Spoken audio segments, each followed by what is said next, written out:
Hello, I'm Doug Muzzio. This is City Talk. School's open. Students are back. State reading scores are in. Campaign for fiscal equity money is not. Michael Bloomberg is staking his legacy on the schools. What's he doing? How's he doing it? And what more needs to be done?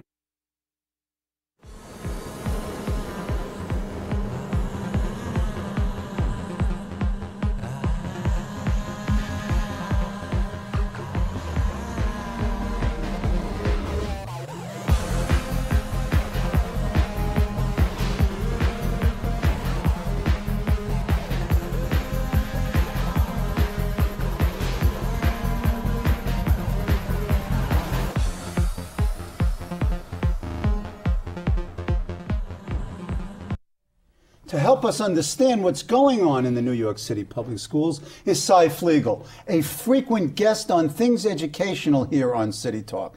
Cy is the president of the Center for Educational Innovation, Public Education Association. Cy, welcome back. It's good to be here, Doug. Grade the mayor. Grade the mayor on education. You decide the criteria and tell me how he's doing. All right, he gets an A- from me.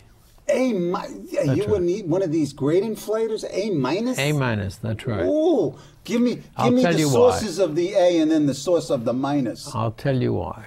One, I give him a lot of credit that he's willing to be held accountable for the New York City school system.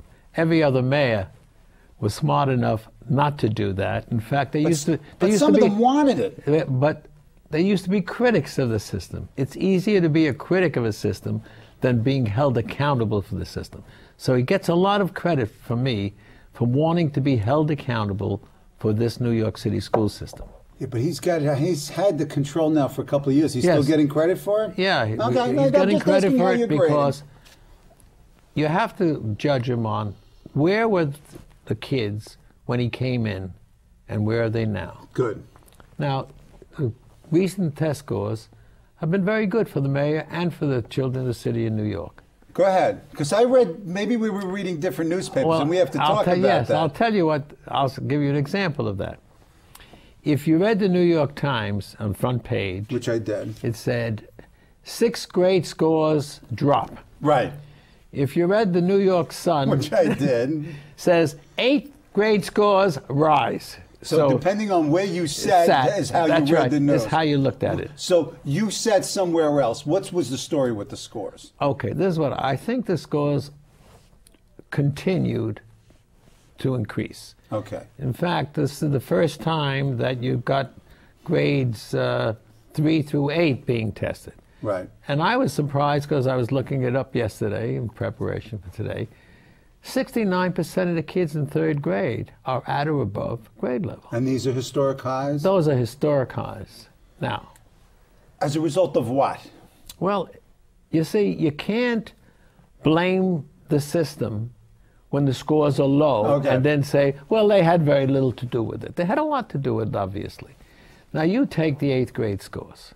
Now, they're not high enough. That's why I say A-, because I don't think we're ever going to reach the point where I'd say, hey, we're really there. Mm-hmm. But the 8th grade scores, I'm told, and I read the Times, are the highest scores we've had in 8th grade since we started taking tests. All right, that says something. Okay. Right? So I'm a guy, I believe in value added. Where were they when Bloomberg and Klein, and by the way, you recognize it's Klein and Bloomberg. Sure. And just as it's Kelly and Bloomberg. That's right. That's what it is. So that in the area of test scores, they're doing well. Okay. That's important. I agree. Now, I just went on last week, the Broad Foundation, National Foundation, right. Eli Broad, a major philanthropist. Each year he gives out an award for the best urban school, best school district in the country. Now this year, New York City was once again a finalist. There were 5 finalists. Last year there were finalists. Now that says something. And keep this in mind, you and I have had this discussion so often. This is a system of 1,100,000 kids. And if more than 1,000 buildings and 100,000 teachers. It's easy to take a position that no one can run this system. Mm-hmm.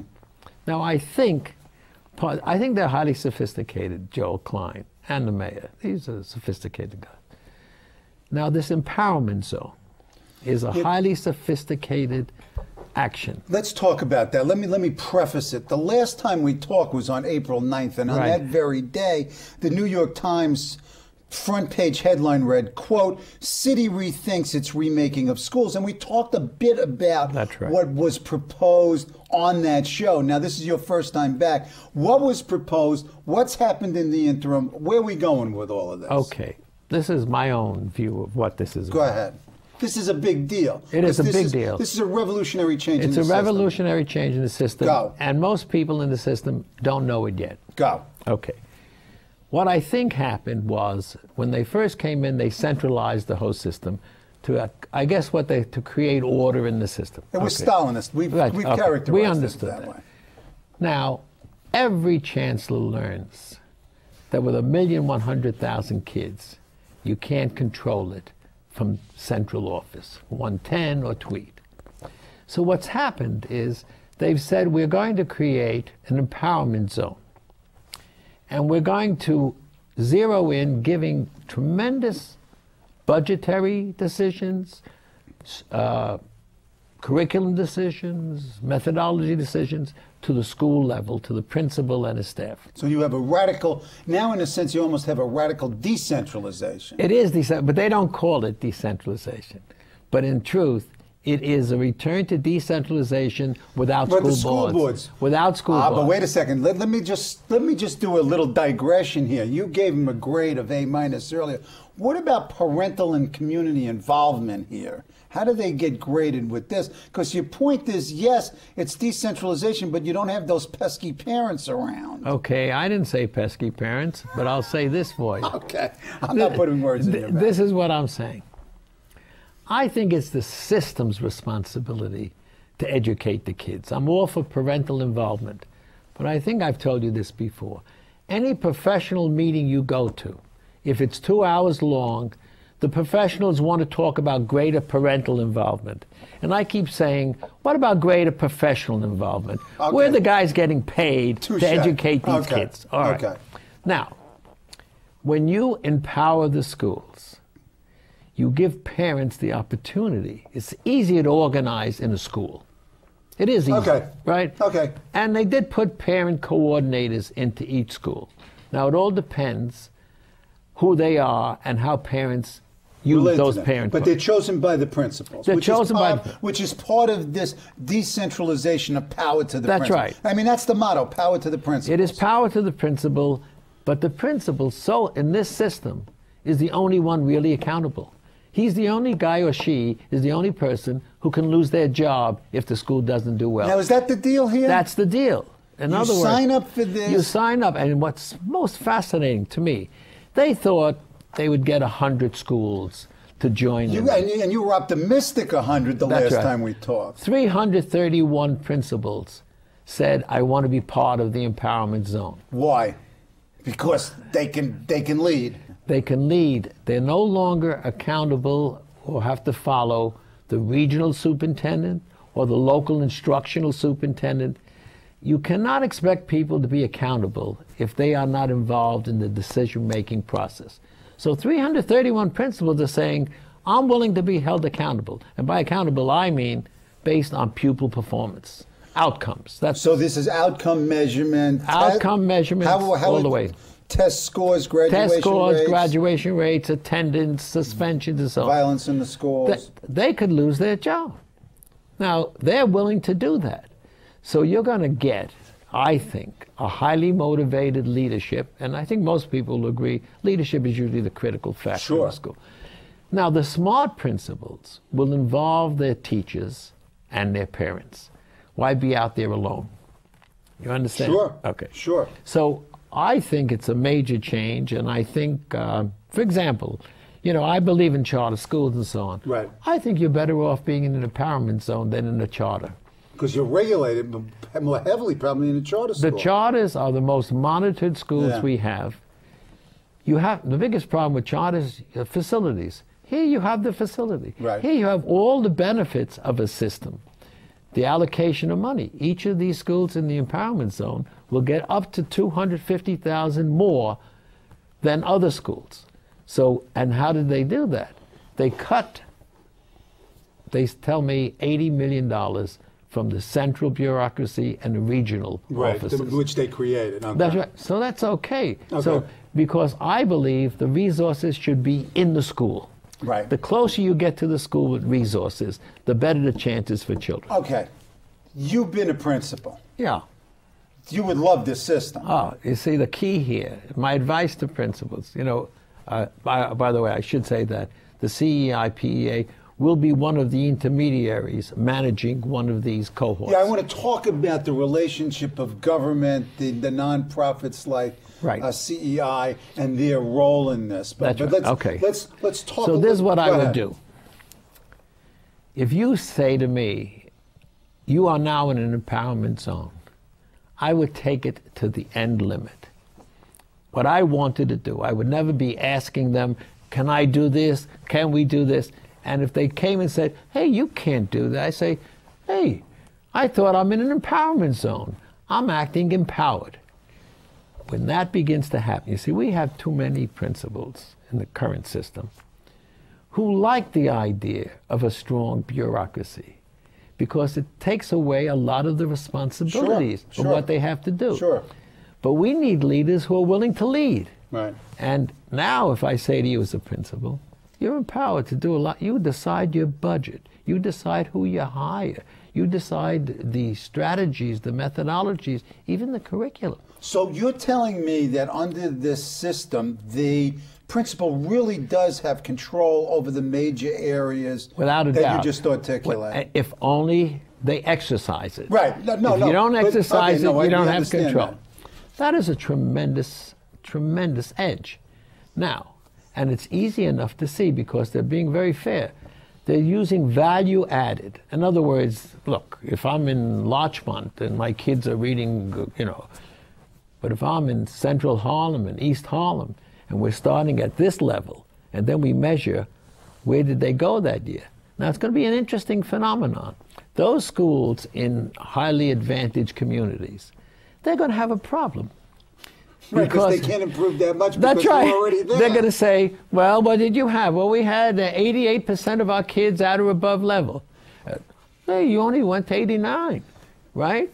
So yeah, but I mean, it's a little bit unfair to say you only went up 1 point when that's you're right, that high. when you're there. But there is an element of real rigor that would be involved in that type of measurement. Okay. So even in those schools, they're going to be looking to improve. Okay. So this added value is an important part of this empowerment zone. So this is all measurement based. This is all part of the data-driven, data-driven outcome. I talk to some principals, and I always ask them because you know you hear a lot of people that are unhappy about this and that.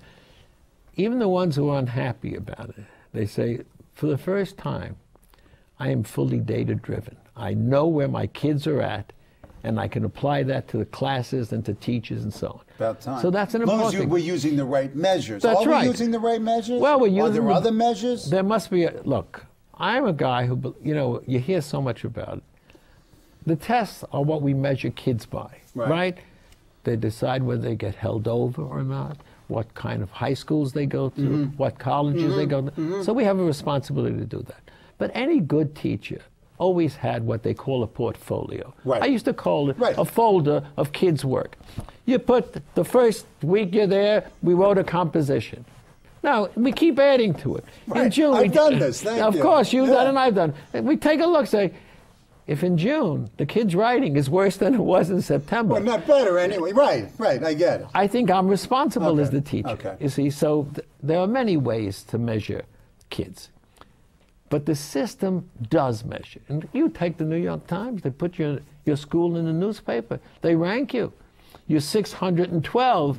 You know, nobody comes to ask you what happened there. Right. So I think that it's fair to use tests, to use attendance, suspensions.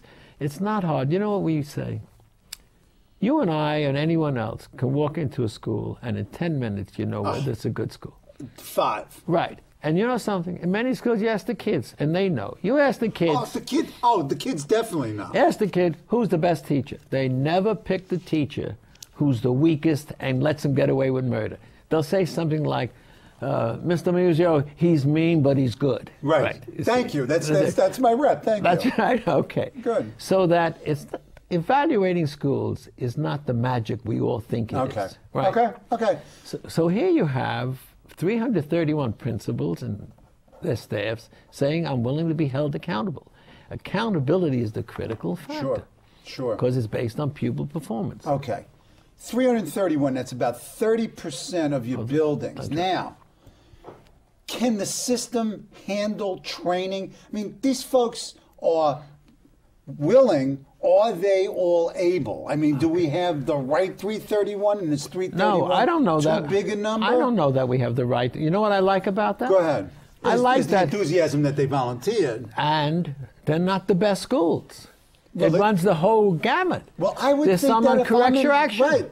You understand? No. There's a SIR school. Are you We kidding have me? a SIR school in our... I would, if I were a principal in one of those schools, I would love jump to at have it. You okay, kidding? so that... Listen, we're on a show, so I got to predict something. Oh, good. Right, This is good. This is where the system is going to go.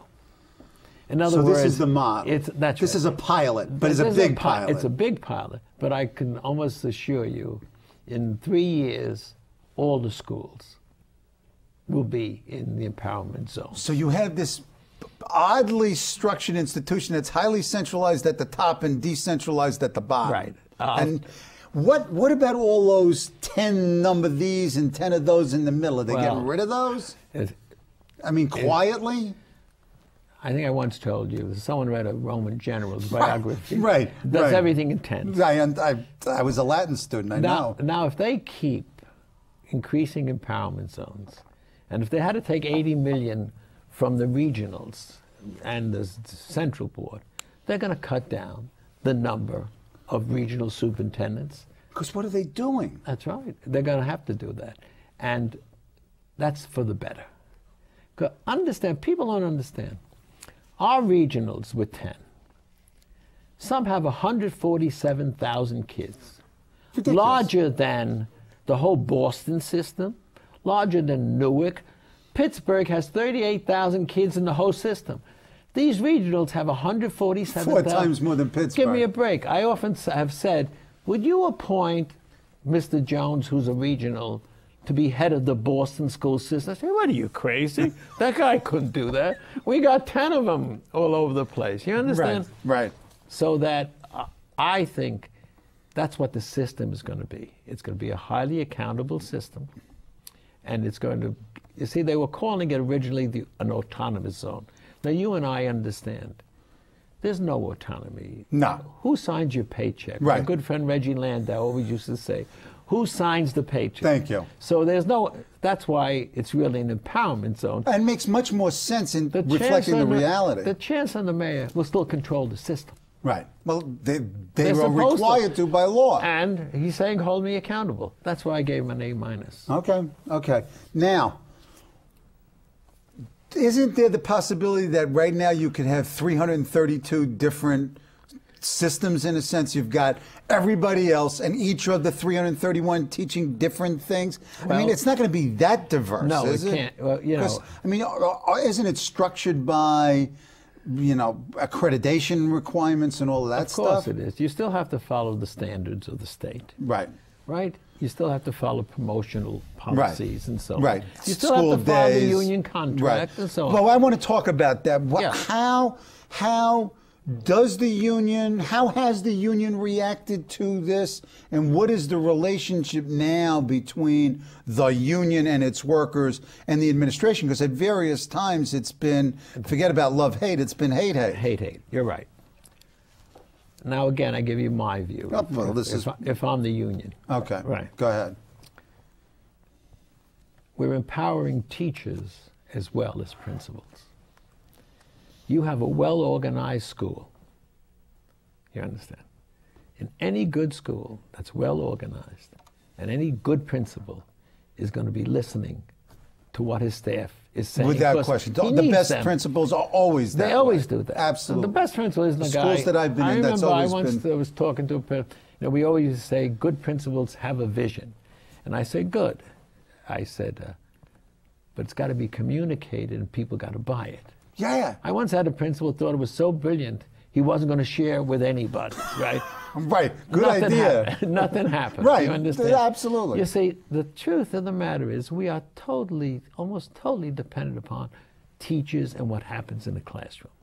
So that once you empower a school, and you're empowering a community, if I were a teacher, I'd be happy to be in that place rather than in the system. And what was the complaints about? And some of the complaints were legitimate. When someone was telling me from Tweed how to organize my classroom, that I had a rug, even if we all had asthma, and you know, we couldn't use the blackboard you can't use the chalkboard and so on. That was idiotic. Right. I have to be. So they've got beyond that. They're beyond that. So now a strong school has input into what happens. So I suspect that the teachers union will be supportive of the empowerment zone. Of course, I think the principals union should be cheering it, but it's not happening. Wait a minute. That was my next question. The principals union has been implacable in its opposition to Bloomberg on a variety of fronts. Correct. I would think that unless the argument is that the other 670 principals are so bad that they want to be protected by the union, but that ain't true. No.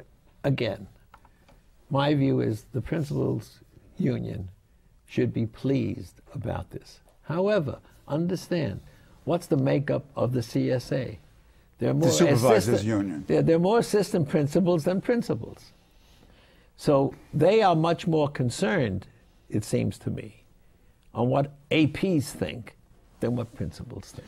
Should principals be in a union at all? Well, isn't that a bizarre element here? It is that a weird management setup. They are basically management.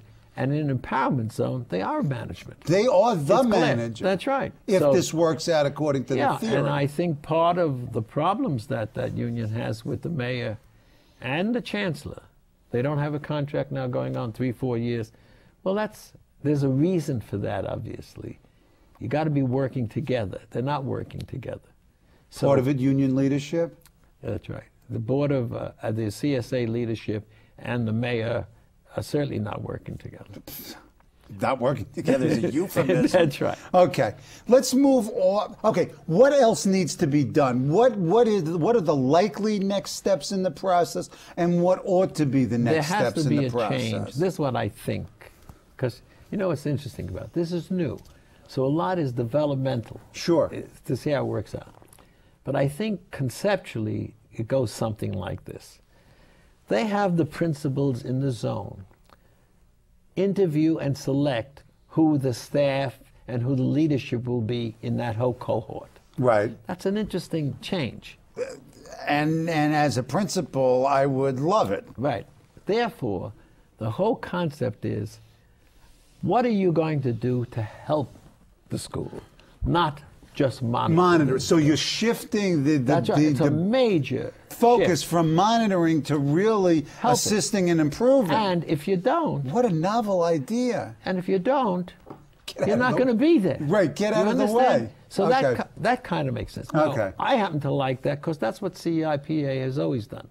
We always see ourselves as how do we help the school. Okay, talk very briefly about your organizational role as a contractor in this process. Okay, that doesn't happen until 2007, but there is one pilot, Urban Assemblies is doing that now. I think the role is always going to be how do you assist schools. Now for us, that's not hard. That's what we always do. We have a great field operation. A guy named John Falco is the best. You know how we know that? The principals only want to know when he's coming back to their school. He's a guy who spends... Well, he was a principal himself. Yeah, he's a very good guy. A very well-noted principal, as I recall. A very good guy. So, but his role, all of our people, I can only talk about CEI-PEA. The first thing we learned is when you go somewhere, you got to listen more than you talk. So if I come to you and you're a principal, and I start saying, well, what do you have to do? As soon as you start telling me, I watch your previous show, we got to change society. We need jobs and so on. I will tell you, I say, Doug, I can't change society. I can't create too many jobs. What else do you have in your needs? I can't find a math teacher. I need some training in literacy and so on. Huh? That I can do for you. Okay. Or I have a problem. They always have a problem. Right. And it's always a test. And if you do something about that test, You passed. you pass, and Right. you've got credibility. So to a certain extent, you're almost like a SWAT team. You could come in, advise a school in the various areas of performance, and we provide meet with them regularly, and we do something else that we've always done. We really treat them like professionals. Everybody talks that they're professionals. Whenever we have a retreat, we take them to the best hotels. Whenever we have a meeting, we take them to very fine restaurants. We actually serve them wine. I know when we were in Annenberg, they said, "You can't serve wine." I said, "These are not kids, these are teachers." Okay. The message is how you treat people, not what you say. Now, we treat people in schools very well, and our hope is that they will treat children very well. You So see, professionalism is the key. it's a key thing. But And it's how you treat them is the communication. Okay, now the next show, since we're out of time, Okay. and I'll leave it with a question: is the system doing a good enough job to help the principals do their job? Are they being developed, given the instruction? Not yet. Okay. Not yet. Okay. But that's a goal. Okay, and that's the next thing that we'll talk about. You got it. Thank you very much. Thank you. Take care. Always a pleasure.